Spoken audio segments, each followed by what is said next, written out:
Hello, I'm Giles Darling and I write novels, plays and non-fiction books. In this trio of videos, I continue to talk about creating characters in your novels, screenplays or TV scripts that audiences will care about. This is based on character traits, external events and perception by others, along with how to maximise the impact so that the audience wants to follow your stories all the way to the end. But first, please feel free to like this video and subscribe to my YouTube channel. Just a couple of clicks, it costs nothing and it's free. Also, when you've finished watching this video, please check out the rest of my channel, especially where I talk about the various books that I've written. I hope my channel encourages you to buy my books, available on Amazon, see the link below, and to read them if you haven't already done so. What's more, every so often, the ebook versions can be downloaded for free. Now let's get back to the video.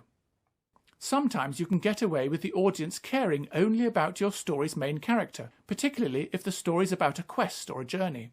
However, it's often easier to engage with the audience if they also care about supporting characters, such as a love interest, co-workers, friends or family.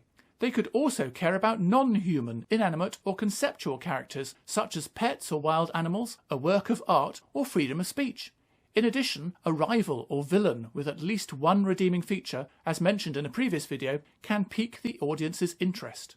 However, when creating a story full of interesting characters, it's important to maintain maximum interest in the main character. Otherwise, the audience might start to root for the wrong person or the wrong side. For example, they might hope that the rival or villain defeats your story's hero, which typically is not the story's aim. Timing is also important for when you introduce various traits and techniques to make your audience care about the story's characters. Don't leave it too late, otherwise the audience might have already given up. And don't start too early, for example with too much backstory all at once, as the story risks peaking too soon and then becoming flat later on.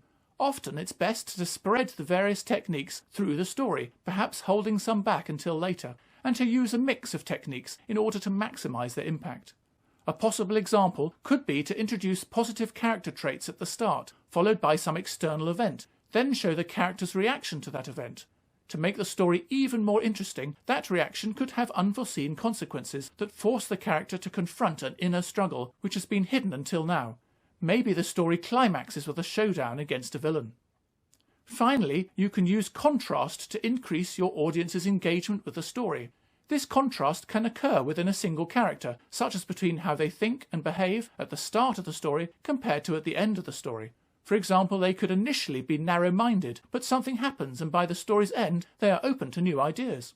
Or the character could start out as a likeable person, but become evil or unpleasant due to the challenges they face.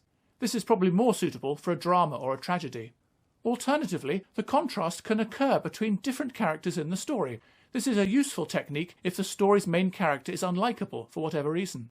Perhaps there's a cheerful sidekick, such as a lifelong best friend, that the main character confides in. At first, the story relies on the sidekick to entice the audience in.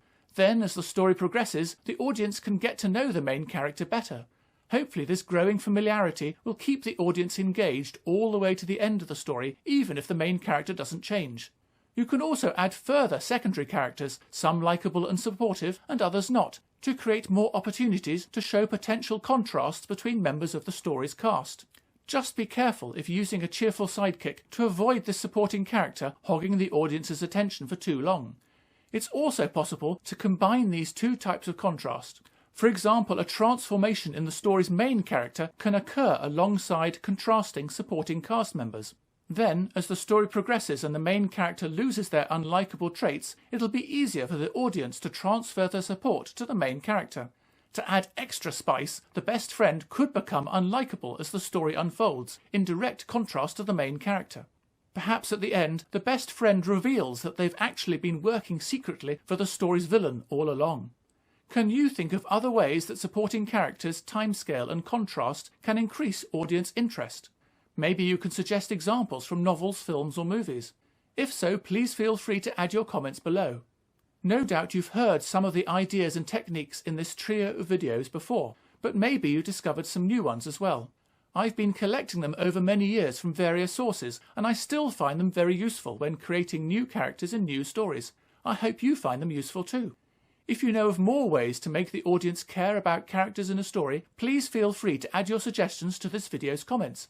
If any are particularly good, I might even include them in a new follow-up video. Before you go, please don't forget to like and subscribe this video on my YouTube channel, and to buy and read my books available on Amazon, see the link below, if you haven't already done so. Thanks for watching. Goodbye.